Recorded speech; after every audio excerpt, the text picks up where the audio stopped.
Hamas के साथ जंग में इजरायली सेना आम लोगों को सीधे तौर पर निशाना बना रही है। बीते कुछ दिनों से इसराइल ने शरणार्थी शिविरों को निशाना पर ले रखा है, जहां वो हमास के लड़ाके पर स्ट्राइक करने के आड़ में कथित रूप से आम लोगों पर बमबारी कर रहा है। युद्ध में आम लोगों को निशाना बनाना युद्ध अपराध माना जाता है।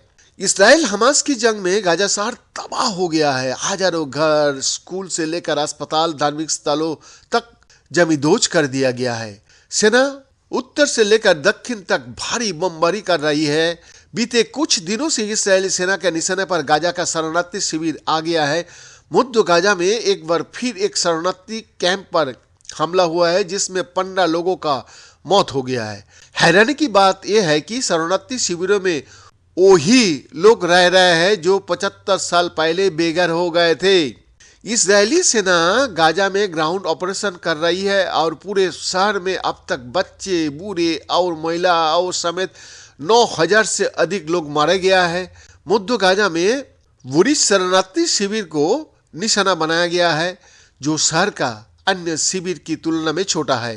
इजरायली सेना ने ऐसा तीसरी बार है जब किसी शरणार्थी कैंप को निशाना बनाया है। हमले की वजह से कई घर ध्वस्त हो गया है और बड़ी संख्या में लोग मलबे में फंस गया है।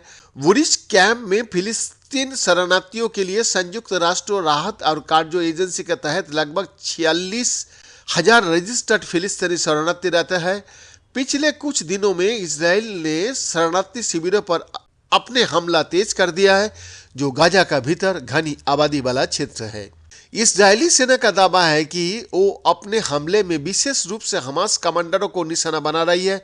हमास लड़ाकों पर स्ट्राइक करने की आड़ में की गई बमबारी में 3,500 से ज्यादा बच्चों का जान चला गया।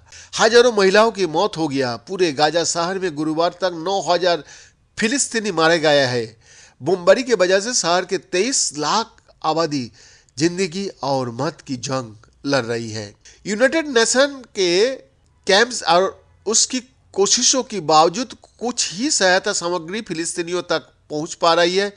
उनके पास पीने के साफ पानी तक नहीं है। महिलाओं को पीरियड की समस्या के लिए दवा लेनी पड़ रही है। गर्भवती महिला को अस्पताल में ठीक ढंग से इलाज नहीं मिल पा रहा है। बिजली प्रभावित होने की वजह से अस्पताल में स्वास्थ्य सेवा प्रभावित हो गया है।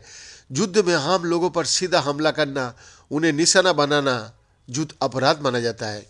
फिलिस्तीनी अधिकारियों के मुताबिक वुरिश कैंप पर हमले के अलावा इसराइल ने लगातार 3 दिनों तक जबालिया शिविर पर भी हमले किए, जिसमें 195 लोगों का मौत हो गया, जबकि 120 लोगों का लापता होने की खबर है। संभवतः वो जमींदोज घरों की मलबा के नीचे दब गया है। वुरिश के निवासियों ने गुस्से और दुख के नरसंहार की नारे लगा रहा है। गाजा में कई अन्य शिविरों की तरह वुरिश कैंप की स्थापना मई 1948 के बाद हुआ था, जहां बाहर से आकर बसने वाली यहूदियों ने स्थानीय अरब आबादी के साथ विवाद शुरू किया। उन्हें उनके घर से बेदखल कर दिया, जहां वो आज तक अपने घर, गांव, शहर की नवन्ना लिए बैठा है। वही लोग आज अपने ही देश में शरणार्थी बन गया है।